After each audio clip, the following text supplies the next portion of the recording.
केंद्र और AIMPLB यानी all India Muslim personal law board वक्फ संशोधन विधेयक 2024 को लेकर एक मत नहीं दिख रहे। इस विधेयक को अगस्त 2024 में लोकसभा में पेश किया गया था। हालांकि सदन में गर्मागर्म बहस के बाद इसे संयुक्त संसदीय समिति को भेज दिया गया था।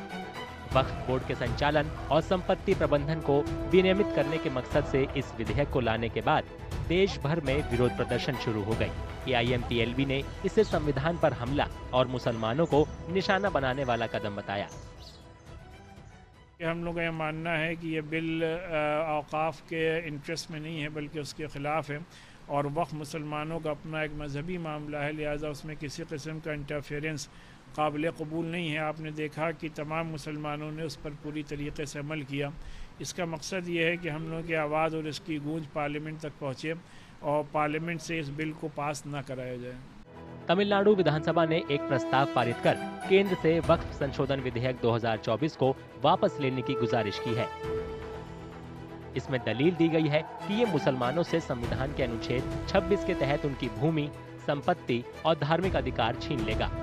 इस विधेयक का मकसद वक्फ अधिनियम 1995 में संशोधन करना है ताकि वक्फ संपत्तियों के विनियमन और प्रबंधन से संबंधित मुद्दों का समाधान किया जा सके। देखिए, वक्फ के तहत जो प्रॉपर्टीज हैं वो कॉन्स्टिट्यूशन से प्रोटेक्टेड है। वक्फ में जो प्रॉपर्टीज हैं वो वक्फ से मुतालिक जो कानून है शरीयत एप्लीकेशन एक्ट 1937 जिसको हमारे कानून ने, हमारे संविधान ने मान्यता दी है। इस्लामी कानून का एक प्रमुख पहलू वक्फ धार्मिक या धर्मार्थ इस्तेमाल के लिए संपत्तियों को नामित करता है। इसका प्रबंधन मुतवल्ली द्वारा किया जाता है जो अपरिवर्तनीय स्वामित्व के साथ इन संपत्तियों की देखरेख और प्रशासन करता है। PIB यानी प्रेस सूचना ब्यूरो के मुताबिक वक्फ बोर्ड भारत में 9,40,000 एकड़ में फैली 8,70,000 संपत्तियों की देखरेख करते हैं जिनकी कीमत 1,20,000 करोड़ रुपए है। विधेयक में वक्फ अधिनियम की धारा 40 को हटाने का प्रस्ताव है जो बोर्डों को वक्फ संपत्ति की स्थिति निर्धारित करने का अधिकार देता है। हमें तो जिम्मेदारी मिली है ज्वाइंट पार्लियामेंट्री कमेटी ऑन वक्फ की, उसकी रिपोर्ट हम तैयार कर रहे हैं और हम उम्मीद करते हैं कि सभी ज्वाइंट पार्लियामेंट्री कमेटी के जो मेंबर ऑफ पार्लियामेंट्स हैं उनकी सहमति से एक अच्छी रिपोर्ट हम प्रस्तुत करें जिससे कि जो वक्फ का एक पर्पज है, उद्देश्य है, जो वाकिफ़ करता है कि उसका फ़ायदा गरीबों को मिले, आम मुसलमानों को मिले, पसमानदा को मिले, ख़वातीन को मिले, महिलाओं को मिले, तो उस पर उसका फ़ायदा मिले। एक ट्रांसपेरेंट बिल आए जिससे कि जो सरकार की मंशा है कि वक्फ का पर्पज पूरा हो। विधेयक में वक्फ बोर्डों में मुसलमान महिलाओं और गैर मुस्लिम प्रतिनिधित्व और बोहराव और आगा खानियों के लिए एक अलग बोर्ड का प्रस्ताव है।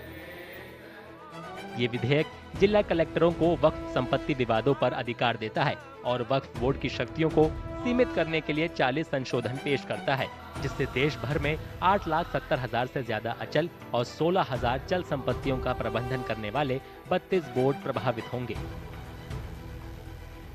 देखिए, जो 1995 का वक्फ एक्ट था उसमें कुल 44 अमेंडमेंट किया जा रहा है, 44 बदलाव किए जा रहे हैं। वोहरा और आगा खानी मुस्लिम्स को भी अब मान्यता दे दी गई है। वक्फ को अनिवार्य रूप से घोषित करना अनिवार्य कर दिया गया है, यानी अगर आप प्रॉपर्टी वक्फ डिक्लेयर कर रहे हैं तो बाकायदा उसको लिखित में स्टैम्प पेपर पर डिक्लेयर करना होगा, गवाहों के सामने होगा। तो वक्फ प्रॉपर्टी कब हुई है, कब वो दान की गई है, किसने दान किया है, कब दान किया है, किसके सामने दान किया है, इसका प्रॉपरली जो है लिखित इसका दस्तावेज बनेगा। महिलाओं को भी अब इस पर पूरा उनको अधिकार मिल गया है। पहले क्या हो रहा था, बाय द वे, किसी महिला को बच्चा नहीं है तो अपनी ज़मीन अपने भतीजे को, भांजे को, बहन के बच्चे को नहीं दे पा रही थी, वो प्रॉपर्टी वक्फ में जा रही थी। अब बिना महिला की सहमति के आप प्रॉपर्टी नहीं ले सकते हैं, उसको वक्फ डिक्लेयर नहीं कर सकते हैं, उसमें महिला की सहमति ज़रूरी है। वक्फ संशोधन विधेयक ने केंद्र सरकार और AIMPLB समर्थित विपक्षी दलों के बीच लंबे समय से चल रहे विवाद को और तेज कर दिया है।